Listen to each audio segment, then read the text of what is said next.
We're going to be discussing leading transformational change during unprecedented times. And I'm very, very pleased to introduce you to Brad Smith. I've known Brad for over a decade. I've worked with him as co-executive sponsors of our business relationship. And we worked together for many years in that function. Brad is a extremely seasoned executive leader. He's an expert in HR. He's a board member, and he's a champion of transformational change. We couldn't ask for a better leader to share with us today during this time, during this historic time. So welcome, Brad. Thank you very much, Sandy. Thanks for having me. Great to have you with us today. So I know everyone wants to jump right in, so let's get started. What are leaders experiencing right now as they work through leading change during this pandemic? I think we're all working through things that we maybe thought were going to happen, but never really realized that they could happen. So it really is truly unprecedented. For me, the time frames to make decisions and to communicate are really one of the key differences for me right now. And the feeling of communication overload is quite substantial. Anytime you turn on the news, you can't get away from it. You have to, hear it everywhere and every minute of the day. And I know in talking with some friends as well, they've actually tried to get away from the conversation about the pandemic, but they've lasted for about 5 minutes before getting pulled right back into it. So I think that feeling of being overwhelmed just through that communication overload is certainly one of the big things that's happening right now for leaders. I think the other big challenge is just the frame of reference. We really haven't experienced this before on the scale that we've seen it. This change going on, really from a global scale, I think allows people to take a little bit of solace in it, that it's not just themselves going through it or something that's happening to them. I think it's happening to all of us. So there's a little bit of solace in there, I think.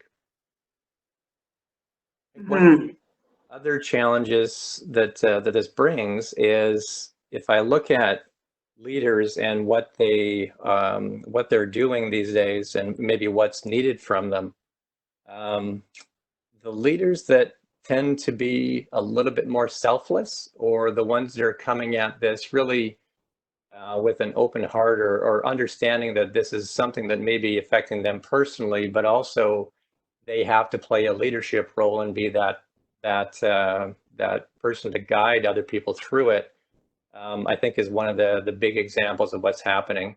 Even the leaders who, take Justin Trudeau as an example, he had the potential of being infected, but yet he played such a key role and had to come out every day and speak to the country and try and provide that sense of comfort and guidance going forward. So that idea of being selfless while dealing with their own fear and anxiety is something that I think is it's new for a lot of people, and it's challenging to do. Mm-hmm. One thing that all very, very good points. One thing that struck me as well is that leaders have to make decisions without having all the information that they're used to having. We regularly have to make decisions as leaders without having the crystal ball, of course. But this is a little different than that. This is a lot of uncertainty, and we have a lot less information than we would like. And yet we're called upon as leaders to make decisions. So I think that that's something as well. I completely agree with you. That sense of, often as leaders and for people who have been in that chair for some time, that's part of the leadership gig. You have to make the best decision with available information. You're never going to have complete information. And trying to get complete information obviously is a major leadership challenge at the best of times. But this is really quite unprecedented. And I think some of the things that people can do outside of your business, I know when I was involved in SARS and H1N1, some of the things that really gave us more comfort for what we should do to give guidance to our people or to our business was seeking the advice of experts. And that's where we look to the Public Health Agency of Canada to really understand what should we be doing. And we really followed that guidance quite strictly, which as a leader, it gave me a sense of confidence that while I didn't know many things, I knew some of the key things that were going to help keep people safe. And that really gave a good grounding for being able to portray that sense of calmness and that sense of knowledge that you knew what you were doing, even though you didn't exactly know what the next day was going to bring. Mm-hmm. Yeah, so true. And I think one of the things that I've been chatting with leaders about that I'm quite interested in is this concept of personal resilience for leaders as well, and strengthening as leaders our pool of personal resiliency. I think that's something that I've been a bit of a student for a long time, and it's these times where it really hits home to see whether or not your own personal practice is where it should be. It's very much in you can't go on LinkedIn or you can't pick up a paper these days where people are starting to have that conversation just around both personal as well as business resiliency. And I think that's where that example of leaning to the public health agency or the medical experts forms that sense, or helped me to form that sense of being resilient. To me, resiliency starts with understanding the facts that you have available to you, having a positive outlook, and then ultimately taking action, and then having a feedback loop to make sure that those actions continue to be positive things, and are not things that maybe would take energy from you, but something that would give you energy. Working on that with my son right now, who's in grade 8 and who's at home and has a lot of spare time in his hands. So we don't fill it up with Xbox. We're trying to fill it up with some different things to help build that. I view that as a very important resiliency topic. I really like the point that you mentioned about doing things for ourselves that have self-care, that are self-care related. And for those of you that are on the phone that have taken the Berkman or other such tools that we talk about our interests and how the interests that we have give us strength and give us energy today. So and give us more resiliency. So I think at this time, try to weave those in throughout the day as best you can to try to build up that store of personal energy.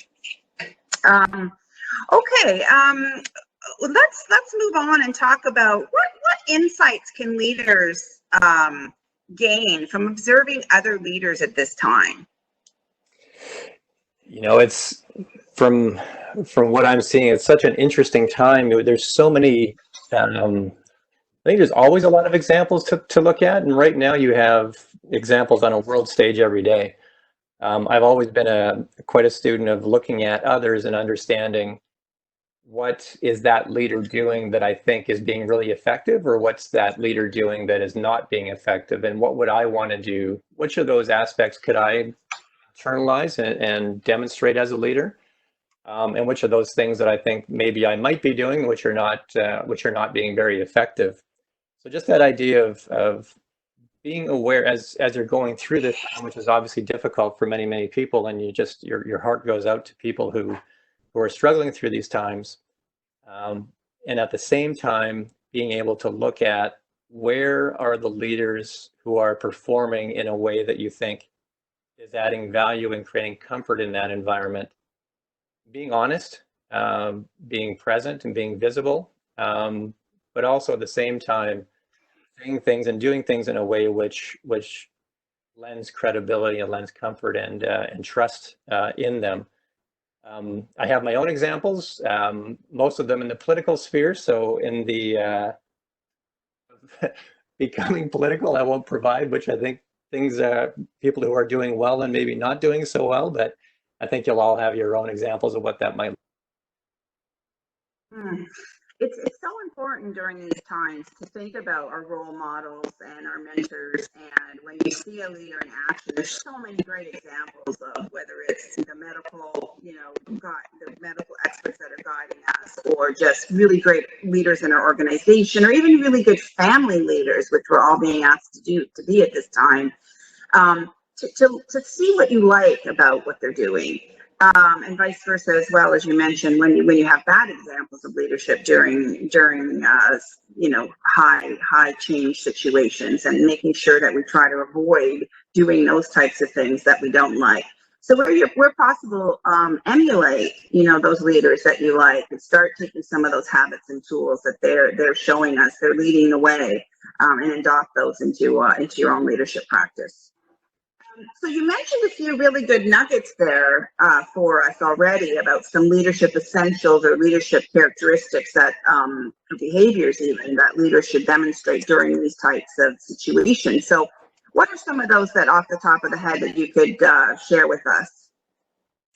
Yeah, and building on the point we're just talking about, I think leadership also can come from all different places. It doesn't necessarily need to be a political leader or a business leader. It might be, as you said, Sandi, someone in your family or someone in your sphere of influence who you think is just, they're showing up in a really positive way and they're really being helpful for people. Some of the key things that I've seen in experience that in leaders who I have really valued is that sense of calm. They bring the sense that they've got this, and that you can follow them along even though they may not have all the information. And I think there's some key attributes there of building trust. Trust being one of those things that I think builds gradually. It's one of those things that you have or you don't have, and it's a combination of the decisions and the way that you've comported yourself over time. So trust is one of those things that's super key, and I think it's the foundation of almost everything. Some of the ways of building trust, I think, and being that strong leader is being highly visible. And again, you see a lot of examples in this pandemic of those leaders that even though they may not have something to say, or even though they may not have something good to say, they're visible. And I think just by showing up and being consistent in that way, it adds a sense of confidence in that leader. I think regularly structured communication is really important. And sometimes when difficult messages are there, I think as leaders, we often think that we have to know everything and we have to be great speakers. I've seen some of the best speakers that I've ever been around make sure that when they had a really important message to hit, that they wrote a script and they followed the script very, very carefully. And I think that was a very positive thing because they wanted to make sure that they were saying exactly what needed to be said and have nothing really left to the imagination for people. So that sense of clear communication is important. And of course, perseverance is going to be important. In examples like this, you don't exactly know where the end is going to be, as we talked about. And you might think that you might get tired, you might wonder whether or not you're doing the right thing, but just that sense of persevering and putting one step in front of the other and understand and seeing where that goes, I think is super, super important as well. Mm-hmm. One more item is just that sense of vulnerability. And it's that part of being vulnerable is willing to say maybe you don't know everything and asking for help. I think as leaders, we often think that we may need to be everything to everybody, and you certainly don't need to do that. So that sense of being vulnerable, I think, can go back and build trust as well. Mm-hmm. Mm-hmm. I really like that. And surrounding yourself with allies and surrounding yourself with a team that you can call on. And so when one leader is having a bit of an off day, they can call on someone else to step in and step up. And that's what, I'm really a big fan of building, whether it's transformational change task force or pandemic task force or as leaders, but a group of people that are in it together and are taking that leadership role together, so that the leader, doesn't feel the weight of all of that on their shoulders. And as you say, sometimes they're not going to have all the answers. We're not going to have all the answers. We certainly do not in this situation. And so sometimes, getting that team together can really give you that support. Completely agree. So we've spent the last several minutes talking about specifically the pandemic, and I think it was important we started with those kind of questions because it's all top of mind.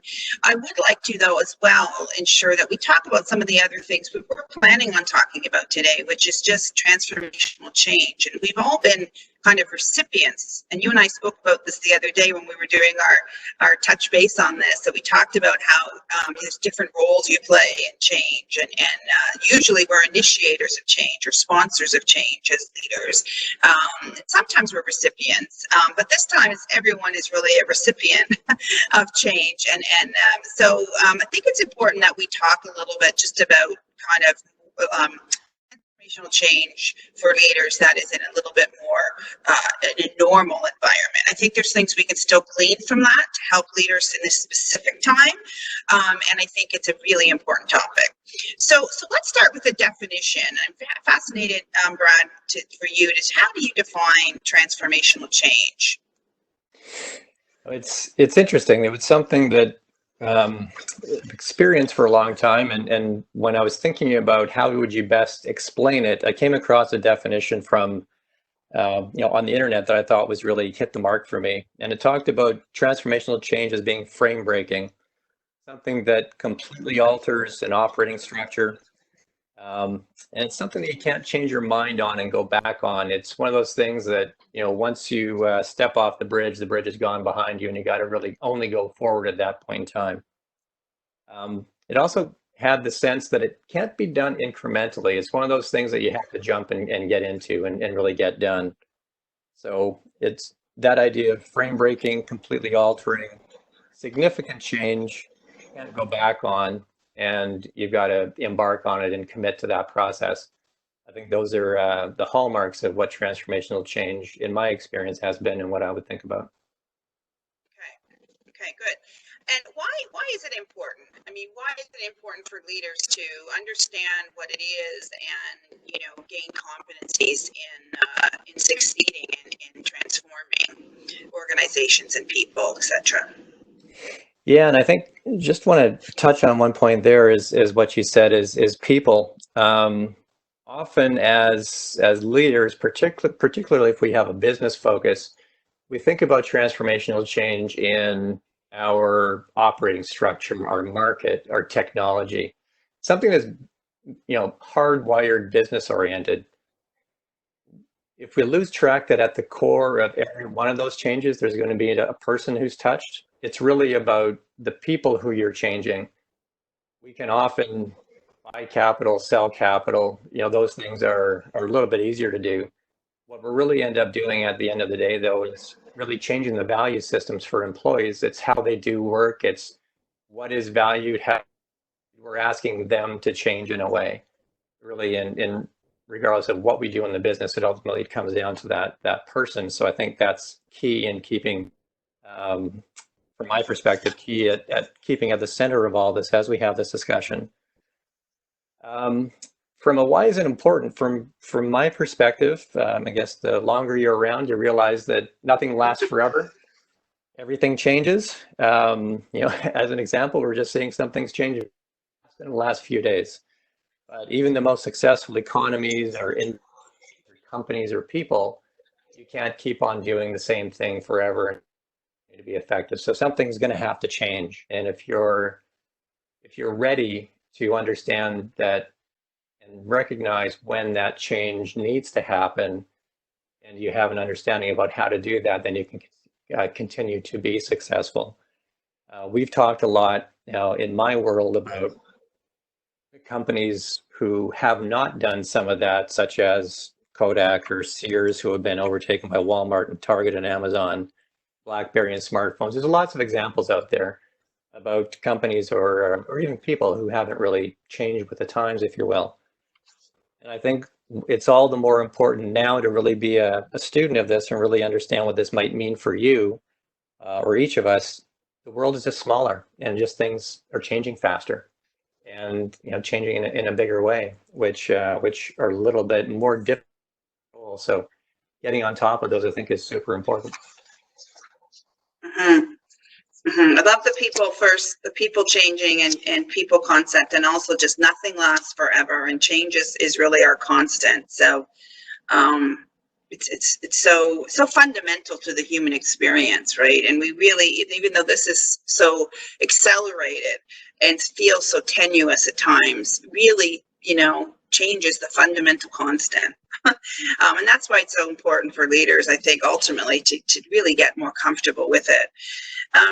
So why I was so excited about the fact that we had actually had this topic planned, and then we tweaked it a little bit for the pandemic, but I mean, couldn't have been more perfect, really. But you have such broad experience in leading transformational change because you've worked in such a large enterprise, and so you've also led enterprise transformation change. So it's just another reason why you're the perfect person to have this conversation with. So just share maybe a couple examples. I know you've got lots, but just share a couple examples for you of what experience you've had in leading transformational change. Yeah, Sandy, I was thinking about this, and I really can't remember a time when I haven't been a part of transformational change, or some form of transformation. So I think it's just something that I thrive in and that I seek out. In the early part of my career, I went through 3 different mergers when I was on the insurance side in group insurance, and that was really fascinating for me to understand the impacts on all levels of what that change might look like. More recently, within the Postal Service, the idea of moving from a monopoly to a competitor. Postal Service for a long time had been something that only looked internally, and it really didn't matter what kind of service was provided or how you made people feel with that service. But when you begin to compete with people like FedEx and Amazon and UPS, you have to really become a commercial competitor at that point. So that idea of moving a culture and a business and all the business processes from that internal bureaucratic monopoly to a flexible, customer-centric business is something that has been a large part of what I've done over the last several years, and something that's extremely, I think, fun and rewarding to do. The second disruption that had occurred during that same time period was not just the rise of parcels, but it was how that business was being influenced and affected by e-commerce and the digital disruption. So now you had that monopoly to commercial orientation, but now much, much faster because everything was happening overnight, and you had these businesses that were setting up who were disrupting things, on a minute-by-minute basis. So I remember just the idea about how are we going to recover from the loss of letter mail, the big cash cow in the business, and how are we going to become profitable on an e-commerce basis through parcels in a way that we have to become very, very customer-centric and still gain new alliances and partnerships with platforms such as Shopify, who were not in place at the time, and now they're one of the biggest companies that we have in Canada. But how do we gain those new partnerships, and who should we partner with? How should we do it? And how can we do that in a way that we can both compete, but also work in partnership with companies like Amazon, who really became frenemies, friends as well as competitors at the same time. So this challenge of moving the culture along with all those business processes was something that was on a grand scale very fascinating, and ultimately is still on the go today. It's something that never really quite will end, but it's been quite an amazing ride. Great. And then, of course, we also go through a lot of personal change ourselves too, in our own lives, from, whether it's marriage or job change or career change, health, these are all change curves that we all have to face at different times. And it's important for leaders, being on the phone, to just think about their own transformational changes that they've either been a part of and they've led through and survived, so to speak, because it gives you confidence in much more confidence in your ability to lead effectively during this time as well. So how do you suggest leaders to create transformational change? Great question. I think going back to that constant that change affects people, but at the same time, the constant is nobody that I know really change. So how do you create that compelling reason to change, which is, I think, the thing that people need. Most of us seek comfort, we seek repetition, and I think if we're being asked to do something different, there needs to be a compelling reason to do that. From my perspective, identifying, communicating that reason, in a very clear and simple way that's going to resonate with people is the foundation for how change would begin. We talked as well about that, where that comes from. If that doesn't come from a trusted source, it typically won't be listened to. So where that change comes from, the source, and whether it's a trusted source, would be really, really one of the most important parts. Some of the things that I've seen and the way that we've broken down change is to look at all the different levels who are going to be affected, and whether that's your board of directors, your C-suite. Then you get down into other areas in your organization or your personal life. Who are those influencers, or who's the influence layer that can take the information and then can share it out with others in a way that is going to gain a broad acceptance going across the organization. We've often talked a lot about clay layers as well. So where's that layer within the organization where that change is going to stop? And how can you identify where that might be? And how can you break through that and understand why that might be? And then ultimately the challenge is, how do you get that information of what you're trying to do? How do you get it brought on at the top? How do you get it clearly communicated? And how do you get the people who need to execute on that change, the doers, or the face of the organization, or the face of that change?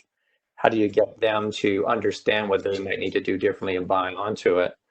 I think the idea that things can't stay the same is something that you have to really broach with people.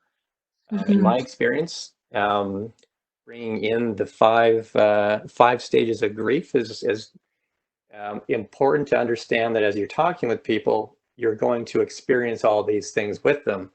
And if somebody's pushing back on the change, it's not necessarily because they might not want to do it. It's because they might not understand it just yet. And what does it mean to them? And how can you help to walk them through it? So creating change, I think, to me, begins first and foremost with a clear view of where you want to go, why you need to get there, and then communicating that with people in a compelling way that is going to help them to understand and work their way through it. Taking the time, from the changes that I've seen have been successful or not successful. When leaders have taken the time to really test the compelling message and test that case for change before they've gone out and rolled it out, has really, I think, been one of the key elements of being successful.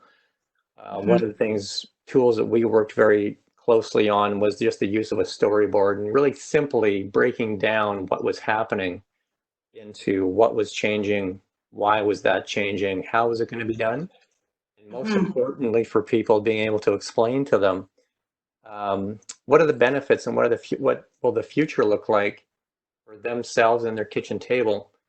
What I've experienced is, unless I've been able to explain to somebody what this would mean to them and how it would affect their kitchen table, we haven't been able to move forward into what would that mean for the organization. Each one of us as an individual will want to make sure that we will be okay and those loved ones that we have will be okay within that change that we're working through. So we've spent time in the past to explain to people what that might look like for them, what that impact might be. So important, and it's perfectly tied to what we're talking about earlier around the pandemic. Obviously this one it's right up front and center. It's personal with health. It's personal with money and monetary risk to individuals, to households. So there's a lot of ears open, ready to receive. But when you're leading other types of change, that's not necessarily true. And so the whole what's in it for me, how to make it real. What are the benefits? What are the what is it going to look like? How's it going to affect them is so important. Very, very good points there. So what are some of the barriers that people face? And even now, we even have barriers now in this situation, as you can see. Most of the population is on board, but not everyone is. So what are some of the barriers that leaders need to look out for? Boy, I think coming back to that idea of where are you in that change process? Are you the change maker? Are you the executor? Are you the receiver of it?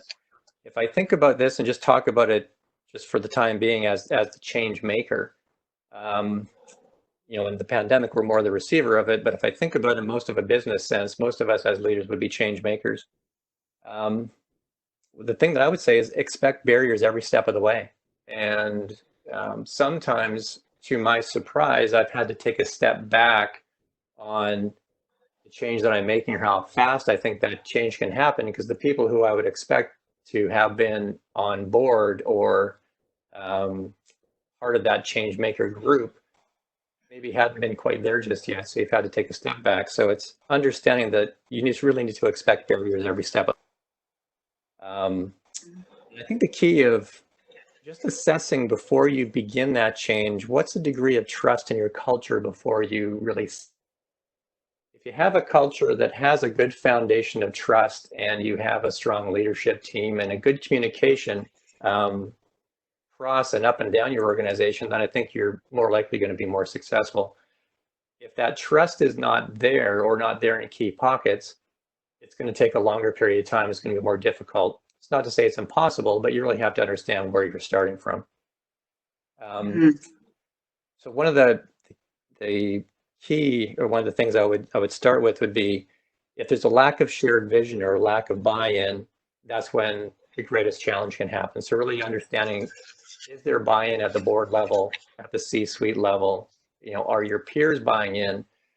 Maybe it's a change going into a new market, but the operations folks aren't tooled up to do that, and you have to ask them to do something new. So it may be exciting from a new revenue opportunity, but the people who need to execute that on the operations side need some additional time to get there. It may be a bit of a challenge for them. Is there consistent and effective tone from the top? If there's not, and employees are hearing a story from somebody and a different story from somebody else, or even the same words but a different level of passion or commitment, people will sense that pretty quickly, and then they'll wonder whether or not they get on board.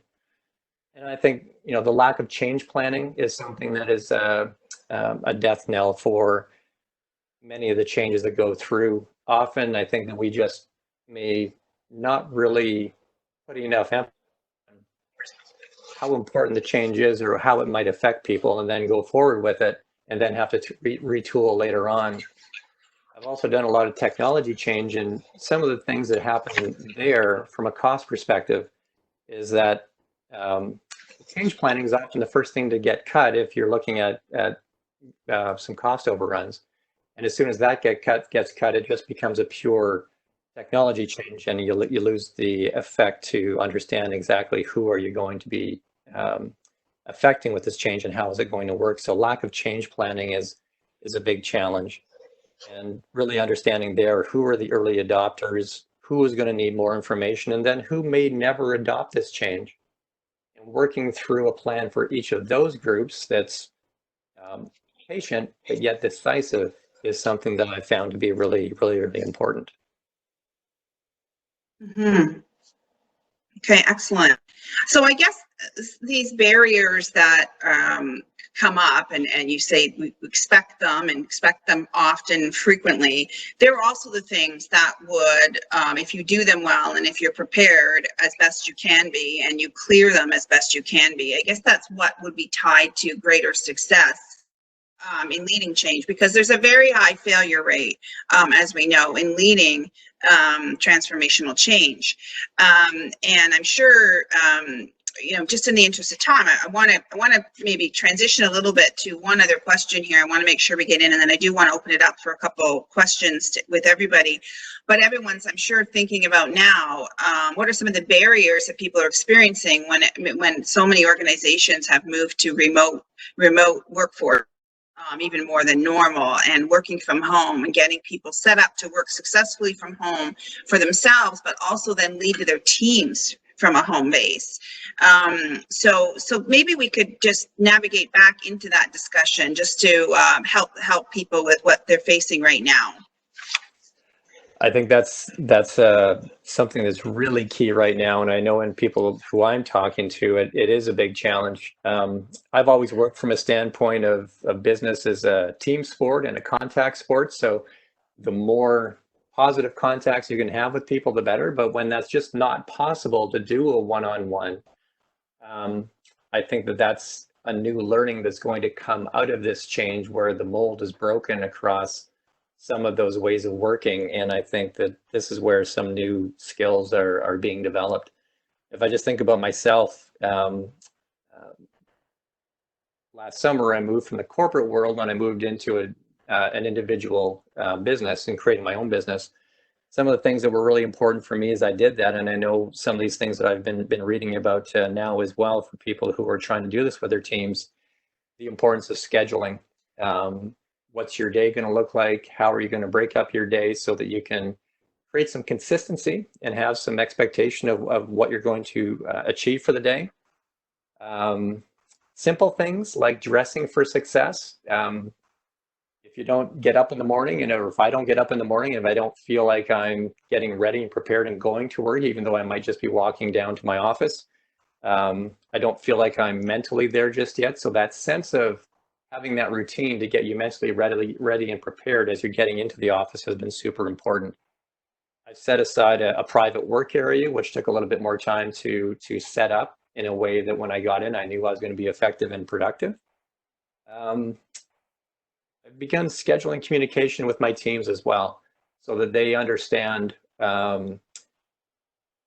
when might I be talking to them, so I'm not catching them off guard. And we're creating that new schedule, that new sense of normal. And I've had to adapt to what their needs are. I know that they're at home now. They have some different demands at home if they have families or if they have different things they need to look after. So we've been taking account of that. And the idea of, I think there's tools out there now, much like the one we're on right now with you, Sandi, that are very effective for having group meetings where you can see everybody's face, you can see how everybody's doing.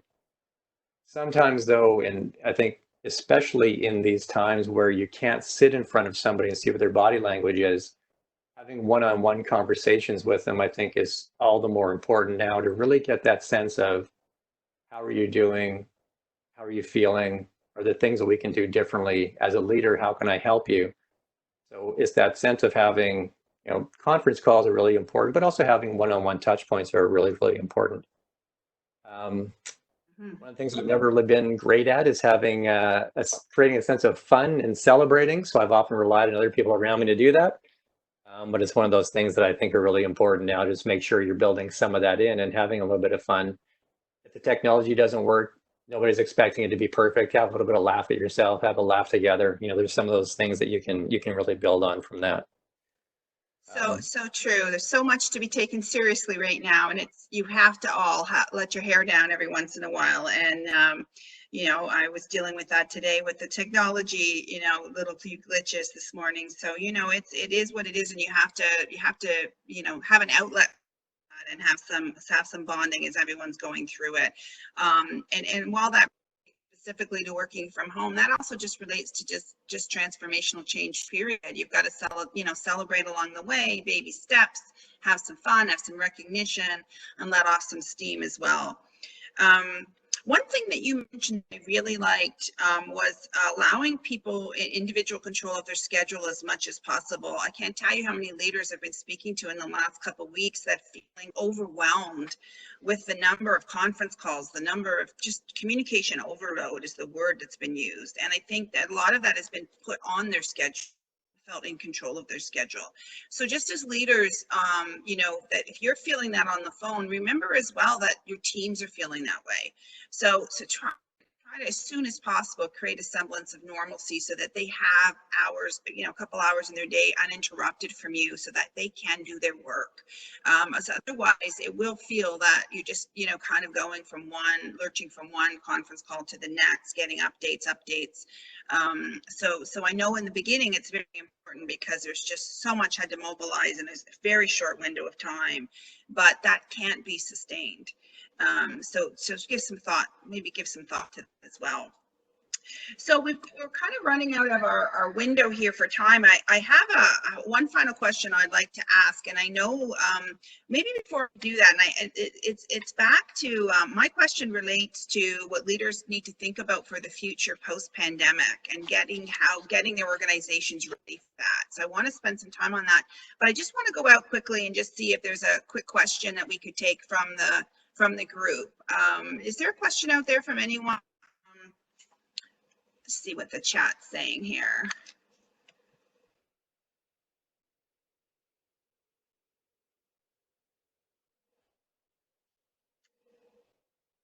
No, okay, we're good. So I'm going to continue then with my my last question for you, Brad, and thank you so much for this today.